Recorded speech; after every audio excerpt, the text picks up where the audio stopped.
Hello students आज हम फिर टाइप्स ऑफ लाइफ इंश्योरेंस का टॉपिक आगे कंटिन्यू करने जा रहे हैं। स्टूडेंट्स, हमने क्या लाइफ इंश्योरेंस सब करवाते तो लोग ही हैं, राइट। और लोग बहुत तरह के होते हैं। We have different people. अब डिफरेंट पीपल हैं तो उनके डिफरेंट नीड्स भी हैं। कोई लाइफ इंश्योरेंस करवाना चाहता है, क्यों? ताकि उसकी फैमिली बाद में सुरक्षित रहे। कोई इसलिए करवाना चाहता है क्योंकि उसके छोटे छोटे बच्चे हैं, बाद में वो सुरक्षित रहें। और कोई इसलिए करवाना चाहता है कि जब उसकी रिटायरमेंट हो जाए उसके बाद उसको भी रेगुलर मनी मिलती रहे। इसलिए तो लोग बहुत सारे हैं जो लाइफ इंश्योरेंस करवाना चाहते हैं, मगर उनकी नीड्स भी तो डिफरेंट हैं। They have different needs as well. तो इसी बात को ध्यान में रखते हुए, इसी लॉजिक को ध्यान में रखते हुए इंश्योरर्स ने क्या किया, इंश्योरर्स में नहीं, इंश्योरेंस कंपनीज ने क्या किया, उन्होंने लाइफ इंश्योरेंस को बहुत सारी टाइप्स में बांट दिया, बहुत सारी टाइप्स में कैटेगराइज कर दिया। बेसिकली इसकी 5 कैटेगरीज उन्होंने रखी हैं, और वो 5 कैटेगरीज लाइफ इंश्योरेंस की कौन सी हैं वो देखते हैं। तो लाइफ इंश्योरेंस की 5 कैटेगरीज रख दी गई। पहली, होल लाइफ पॉलिसी।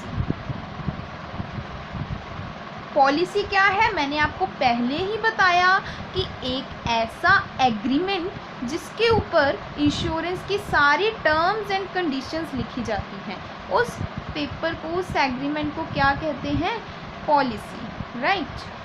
तो पहली क्या है, लाइफ इंश्योरेंस के type, whole life insurance policy. Second is endowment life assurance policy.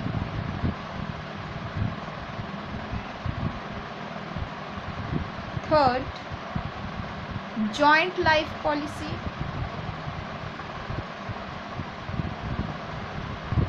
Fourth,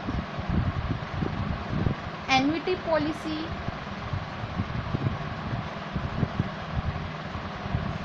And the fifth and the last one is children's endowment policy. This is our endowment policy, right? So these are the 5 types of life insurance, right? तो सबसे पहले हम बात करने जा रहे हैं whole life policy के बारे में। इससे पहले मैंने आपको लास्ट लेक्चर में कुछ टर्म्स बताई थी बेटा। For example, A is the only earning person in a 5-member family. This is a 5-member family, 1 2 3 4 and the 5th one the earning person.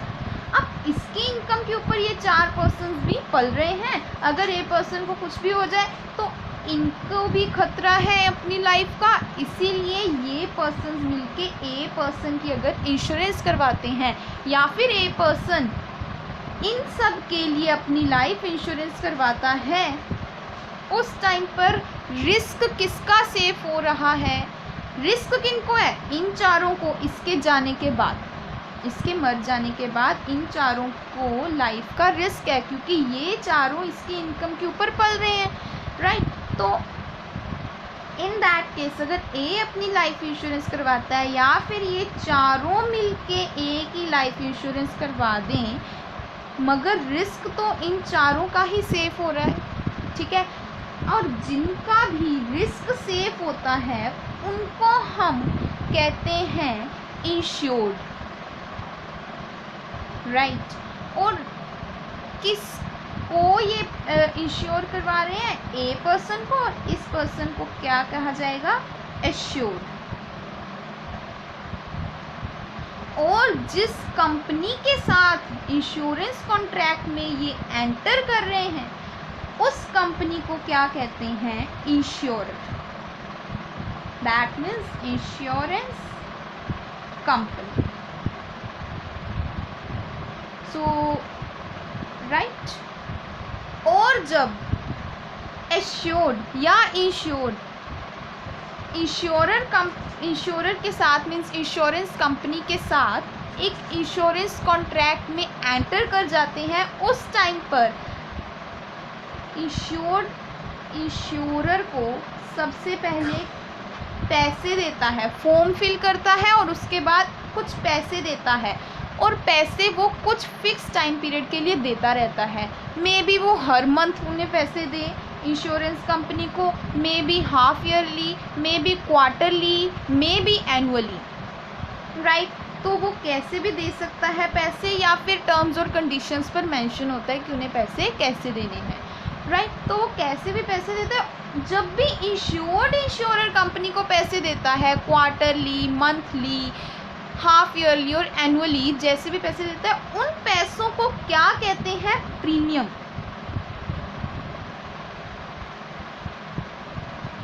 Right. और जब इंश्योरेंस मैच्योर हो जाती है, उस टाइम पर इंश्योरर जो इंश्योर्ड को पैसे वापस करता है, उन पैसों को क्या कहते हैं? Policy money. तो बेटा इन टर्म्स का आपको ध्यान रखना है जब हम इन टाइप्स को करने जा रहे हैं। प्रीमियम जब इंश्योर्ड इंश्योरर को पैसे देता है, पॉलिसी मनी जब इंश्योरर इंश्योर्ड को पैसे देता है, राइट। इंश्योर्ड क्या है? जो जिसका रिस्क सेफ हो रहा है, राइट। इंश्योरर क्या है? इंश्योरेंस कंपनी, और जिसकी इंश्योरेंस करवाई जा रही है, that is known as assured, right? So these are some basic terms which you have to keep in mind. So let us move to discuss about the types of the life insurance, and the first one is whole life policy. So we are going to discuss about whole life policy. बेटा whole life policy में क्या है? इसमें जो policy money है, insurer insured को तभी देता है जब एश्योर्ड की डेथ हो जाती है, right. So here policy money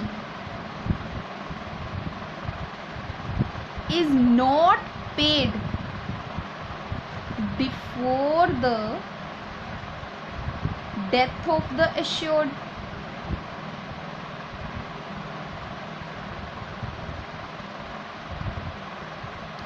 right, जब तक एश्योर्ड की डेथ नहीं हो जाती।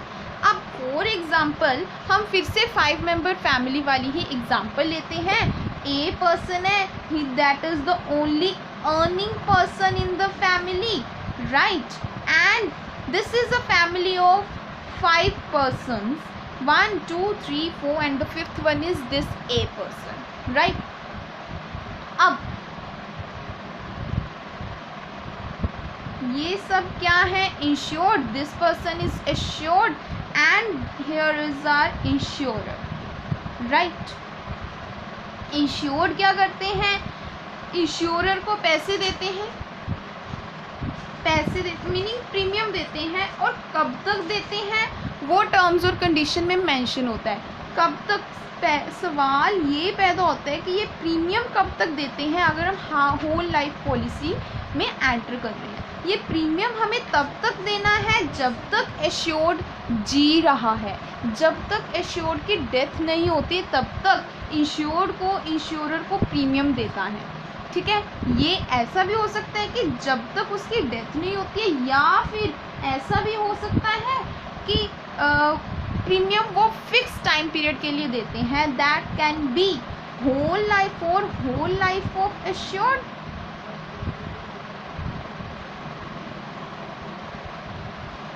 और for a fixed period, right। तो ये फिक्स पीरियड क्या है? That can B 10 years, 15 years, 20 years etcetera, कितने भी फिक्स पीरियड हो सकता है। अगर तो उन्हें पूरी लाइफ भर प्रीमियम देना है या फिर फिक्स पीरियड के लिए प्रीमियम देना है, जैसे भी प्रीमियम देना है, एग्रीमेंट के ऊपर, पॉलिसी के ऊपर, टर्म्स और कंडीशंस में लिखा होता है कि उन्हें किस टाइम पीरियड तक के लिए प्रीमियम देते रहना है, राइट। फॉर एग्जाम्पल अगर वो फिक्स टाइम पीरियड के लिए प्रीमियम देते हैं, फॉर एग्जाम्पल वो 10 years के लिए प्रीमियम देते हैं, मगर 10 years के बाद ए की अभी डेथ नहीं हुई, तो जब तक डेथ नहीं होगी इंश्योरर इंश्योर्ड को पॉलिसी मनी नहीं देंगे, राइट। जब 10 ईयर्स तक ये प्रीमियम ज़रूर देंगे, मगर 10 ईयर्स के बाद इंश्योर्ड इंश्योरर को प्रीमियम नहीं देगा। 10 ईयर्स के केस में, 20 ईयर्स के केस में या फिक्स पीरियड के केस में जब जो इंश्योर्ड है वो प्रीमियम देगा, but for 10 years only, that is for fix period only, right. और इंश्योरर जो है वो पॉलिसी मनी तभी देगा जब एश्योर्ड की डेथ हो जाएगी, at the death of assured. तो इंश्योर्ड को प्रीमियम फिक्स पीरियड के लिए देना है, मगर इंश्योरर अगर 10 साल बाद एश्योर्ड की डेथ नहीं हुई, उसकी 12 साल बाद डेथ होती है, तो 2 साल के बाद इंश्योरर इंश्योर्ड को प्रीमियम देगा। This is whole life policy. ऐसा क्यों? क्योंकि यहाँ पर लिखा होता है कि पहली टर्म और कंडीशन ही यही है कि डेथ से पहले पैसे नहीं देने हैं, चाहे 10 साल के लिए आप करा रहे हो, चाहे 20 साल के लिए करा रहे हो, मगर डेथ से पहले नहीं देने हैं। 10 साल के लिए प्रीमियम आपका स्टोर हो जाएगा, right. So now comes endowment life assurance policy. Endowment life assurance policy, इसमें जी हमने ए पर्सन ने अपनी लाइफ इंश्योरेंस कराई है, उसने कहा कि मैं 20 ईयर्स का हूँ और जब मैं 30 ईयर्स का हो जाऊँगा या मैं 50 ईयर्स का हो जाऊँगा तब मैं चाहता हूँ कि मेरी लाइफ इंश्योरेंस पॉलिसी जो है वो मैच्योर हो जाए। तो इंश्योरेंस ने कहा अगर तुम ऐसा करवाना चाहते हो तो तुम एंडोमेंट लाइफ इंश्योरेंस पॉलिसी में एंटर कर जाओ। ओके, अब इसमें क्या है कि अगर ये एक पर्टिकुलर एज के बाद, एक पर्टिकुलर एज तक ही ये बंदा, ये पर्सन जो है वो प्रीमियम देगा और उस पर्टिकुलर एज के बाद इंश्योरर जो है वो पॉलिसी मनी रिटर्न कर देगा। अगर उस पर्टिकुलर एज के बाद उस पर्सन की डेथ हो जाती है, इंश्योरर वो मनी उसकी फैमिली को दे देगा, राइट। और अगर उसकी डेथ नहीं होती तो इंश्योर्ड को ही वो मनी वापस मिल जाती है, policy money, right. So here policy money is given to insured, but in case of death of insured it is given to the family को या फिर or to the persons mentioned in the contract, whose names are mentioned in the contract, उन persons को ही मिलेगी जिनका name a person ने contract के ऊपर लिखा हुआ है कि मेरी डेथ हो जाने के बाद इंश्योरेंस की पॉलिसी मनी इन पर्सन्स को दी जाए। अगर उसकी डेथ नहीं होती तो इंश्योर्ड को ही मिल जाती है, राइट। मगर उस फिक्स टाइम पीरियड के लिए, जितने भी टाइम पीरियड तक के लिए वो इंश्योरेंस करवाता है, उस फिक्स टाइम पीरियड के लिए ए को प्रीमियम भरना पड़ता है, पर्टिकुलर एज। So it